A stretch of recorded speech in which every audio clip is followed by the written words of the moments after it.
Our crew, we were as close. It was like one, closer than brothers. When you're part of a combat crew, there is nothing closer. I was educated and I lived in the Bronx. I was educated in the Bronx. Went to Morris High School, and then when the war broke out and Japan attacked Pearl Harbor.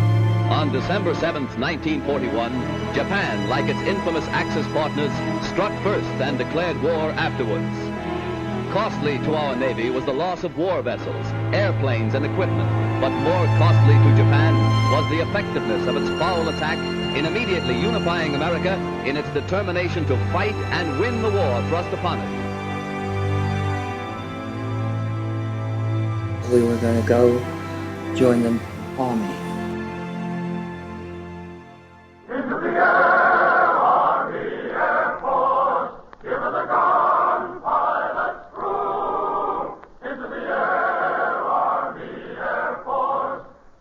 There was one mission we went on to Harburg, which is right near Hamburg. At the time we were after gasoline, their fuel, to prevent them from getting their planes up in the air. And the bombardier said to me, "Open bomb bay doors," and I did not hear him. And then all of a sudden he said, I didn't hear him the first time because we had flak and fighters.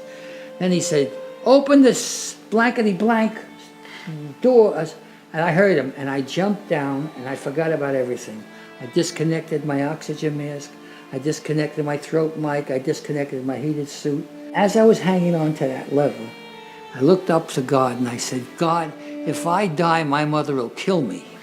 And just then my engineer jumped down and plugged me into oxygen, but my heated suit was short-circuited, so when we landed, I got all frostbitten on my toes. The temperature was minus 60 below zero.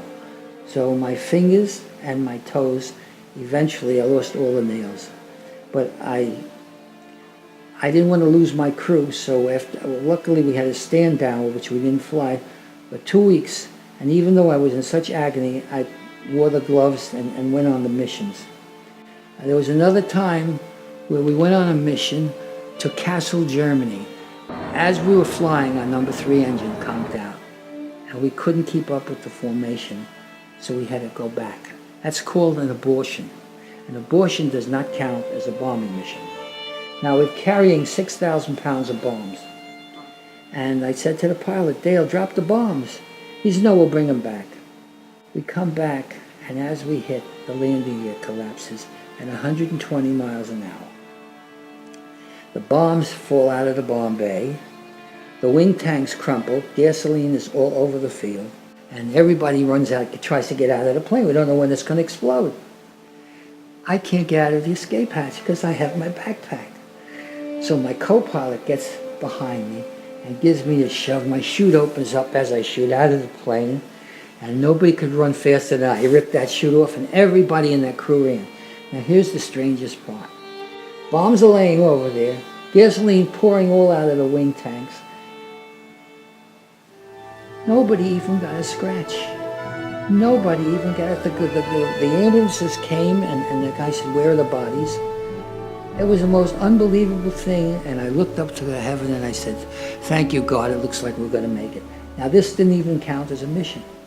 It didn't count. The Japanese have accepted our terms fully. That's the word we've just received from the White House in Washington. This, ladies and gentlemen, is the end of the Second World War. We were in London on a pass, a 3-day pass, and it was the most unbelievable situation. All the Brits were running around with bottles of scotch. "Have a drink, Yank, you helped us." And it was a glorious, glorious time. I married a woman who was sweet, shy, and innocent, and I found out that she was a general. She was more like General Patton's wife. In fact, that's what I call her, the general. She's my boss. She's my life. Goodbye, dear, I'll be